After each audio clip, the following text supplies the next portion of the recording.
In the bustling BBC News Centre, reporters raced against deadlines, the air thick with tension. It was a late autumn evening when the chilling story began. Sarah, a dedicated reporter, was working late on a sensitive piece about a local crime wave. The newsroom was nearly empty, shadows creeping across the walls as the clock ticked past midnight. As Sarah typed furiously, she noticed something out of the corner of her eye. A figure stood at the far end of the newsroom, shrouded in darkness. "Hello?" she called, her voice echoing in the silence. But the figure vanished, leaving her heart racing with unease. Shaking her head, Sarah attributed it to fatigue. But as she returned to her work, a strange chill settled over her. She brushed it off, focusing on the task at hand. Then, her computer screen flickered, and a message popped up, "Help me." Confused, she stared at the screen. "Is this some sort of joke?" she muttered, looking around. But the newsroom remained silent, the only sound the hum of the fluorescent lights. Unease twisted in her stomach as she tried to dismiss the message. As she continued working, she couldn't shake the feeling that someone was watching her. Then, a loud crash echoed from the storage room nearby. Startled, Sarah stood up and approached the door, heart pounding in her chest. "Is anyone there?" she called, but only silence greeted her. Gathering her courage, she opened the door. Inside, the room was dimly lit, boxes strewn across the floor. And then she saw it, a stack of old newspapers, the headline catching her eye. "Reporter missing, search underway." The article described a journalist who had disappeared years ago while covering a story. Sarah's breath hitched as she recognized the name, Emma Collins, a talented reporter known for her investigative work. A chill ran down her spine. Emma had been a legend in the newsroom, her talent unmatched, but her disappearance had remained a mystery. Determined to uncover the truth, Sarah began researching Emma's last assignment. She discovered it was linked to a series of unexplained deaths in a nearby town. Rumors circulated about a sinister presence haunting the area. Could it be, she thought, her heart racing as she considered the implications. As the clock struck 2 in the morning, Sarah found herself piecing together Emma's final report. Just then, her computer screen flickered again.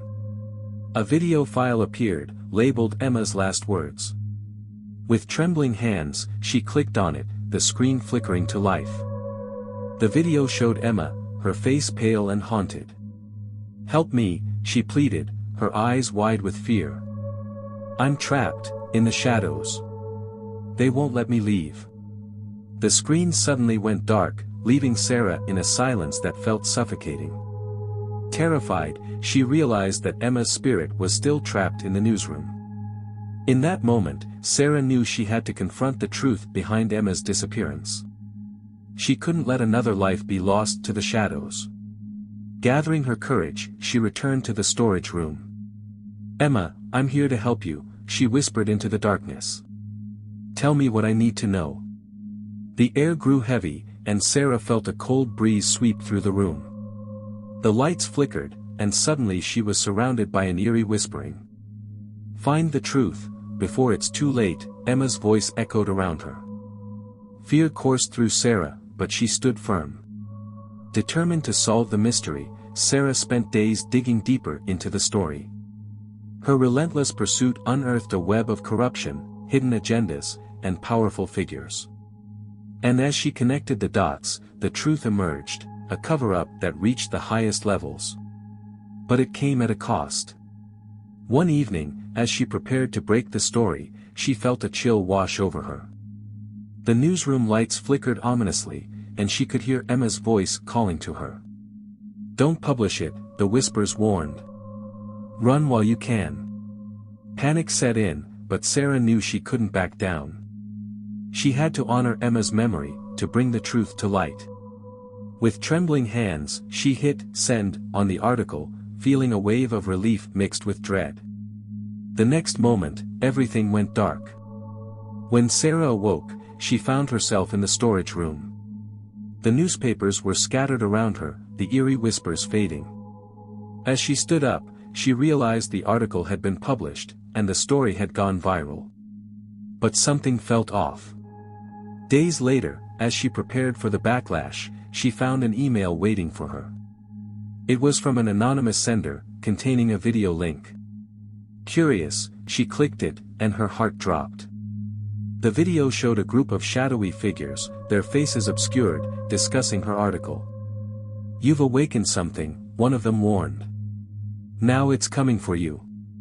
In that moment, Sarah understood the depth of her discovery and the danger it posed. But she refused to be intimidated. In a final act of defiance, she went live on air, revealing the truth to the world. As she spoke, the shadows in the room grew darker, swirling ominously. But she stood her ground, determined to protect Emma's legacy. And then, just as the broadcast ended, the shadows retreated, leaving Sarah breathless. She had faced the darkness and emerged victorious, but at what cost? As she looked around the newsroom, she realized the spirits of the past would always linger. And in the quiet moments, she could still hear Emma's whispers, urging her to continue seeking the truth.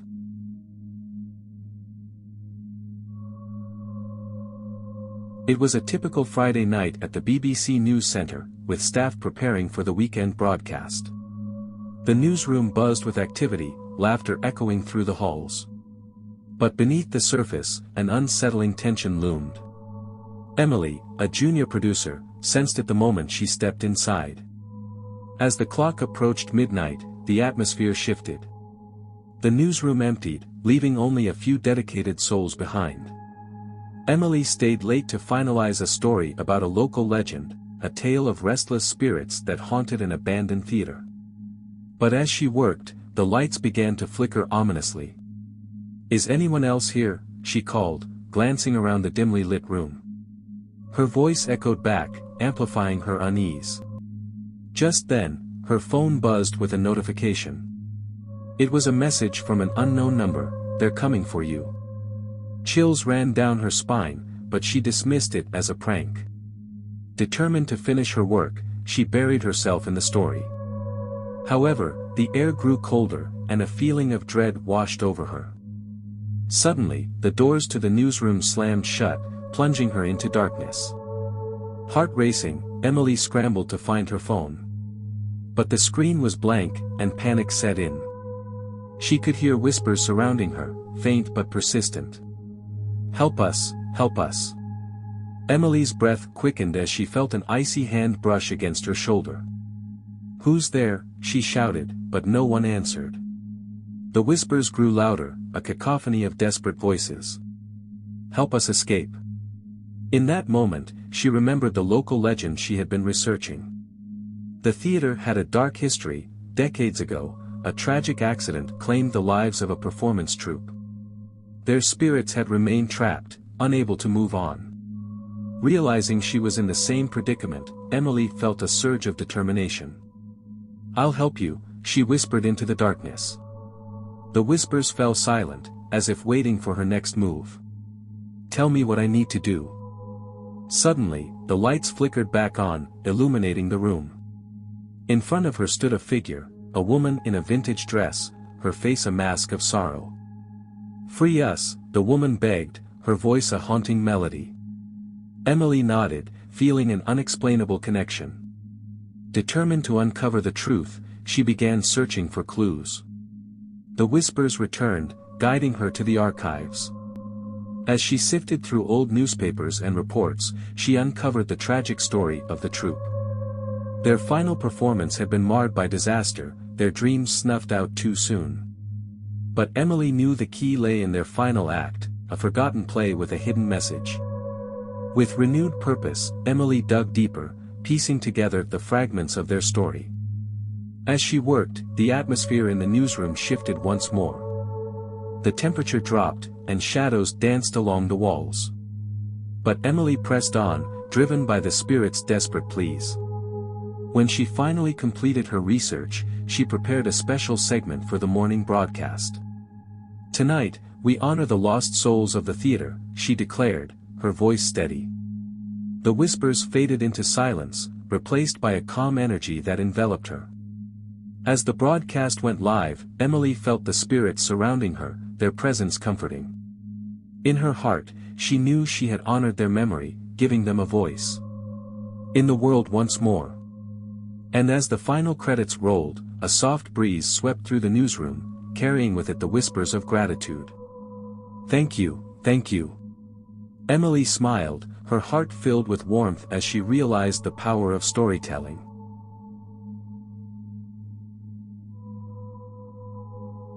The BBC News Centre was known for its relentless pursuit of the truth.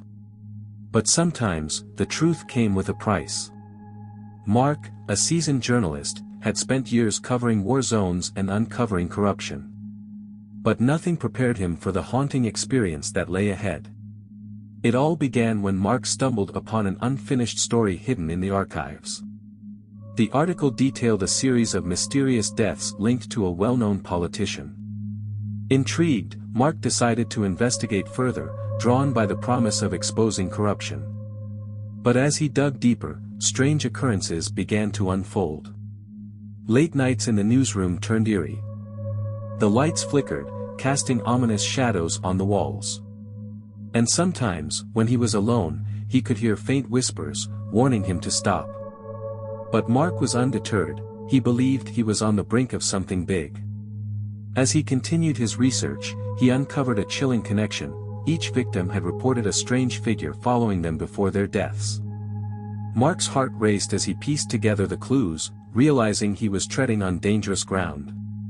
One evening, as he prepared to leave, the air grew heavy, and he felt a cold presence behind him. "Leave it alone," a voice whispered, sending chills down his spine. But Mark was determined. He spent countless nights working on the story, his obsession growing with each passing day. Then, he received a threatening message: "Stop or face the consequences." Ignoring the warning, he pressed on, convinced that the truth would prevail. One fateful night, as Mark worked late in the newsroom, he heard a loud crash. Startled, he rushed to the source, only to find shattered glass and an empty hallway. The lights flickered again, and he could feel the air grow colder. "Mark, you need to stop," the whispers echoed, now more urgent than ever. But he couldn't. Driven by the need for justice, he pressed on, putting the finishing touches on his article. As he prepared to send it to his editor, the lights went out completely. In the darkness, Mark could feel the presence closing in, a suffocating weight on his chest. "Stop," the voice pleaded, a chilling echo of despair. With trembling hands, he hit send just as the lights flickered back on. But something felt off. The air was thick with dread, and a sense of foreboding washed over him. Moments later, his phone buzzed with an alert: his article had been pulled from the server. Confused and frustrated, Mark tried to access it, but the screen remained blank. In that moment, he understood the cost of the truth. The spirits of those lost had reached out, trying to protect him from the darkness. But it was too late, he had already crossed the line. The next day, as he walked into the newsroom, he felt a change in the atmosphere. Colleagues whispered, their faces pale. "Did you hear?" one said, her voice trembling. "There's been another death." Mark's heart sank as he realized the weight of his actions. He had stirred something dark, something he couldn't control. That evening, he decided to confront the truth. He stood before the newsroom, addressing his colleagues. "I've made a mistake," he admitted, his voice shaking. "We need to honor those who've been lost." In that moment, he vowed to tell their stories, not as a journalist, but as a voice for the voiceless. And as he spoke, the whispers faded, replaced by a sense of peace that enveloped the room. Mark learned that sometimes, the pursuit of truth comes with a cost. But in the end, it was his commitment to honoring the lost souls that would guide him forward. In the quiet moments, he could still hear their whispers, reminding him of the responsibility that came with the stories he told. And he knew he would never forget the price he paid for the truth. In the heart of the BBC News Centre, the echoes of these stories linger. Through the chilling experiences of Sarah, Emily, and Mark, the importance of truth and the responsibility of storytelling come alive. Each tale reminds us that behind every headline, there are voices waiting to be heard. And in the pursuit of truth, we must never forget the cost it can carry. As the lights dimmed in the newsroom, the whispers faded into silence. But the spirits remained, guiding the next generation of storytellers. What echoes will you choose to confront?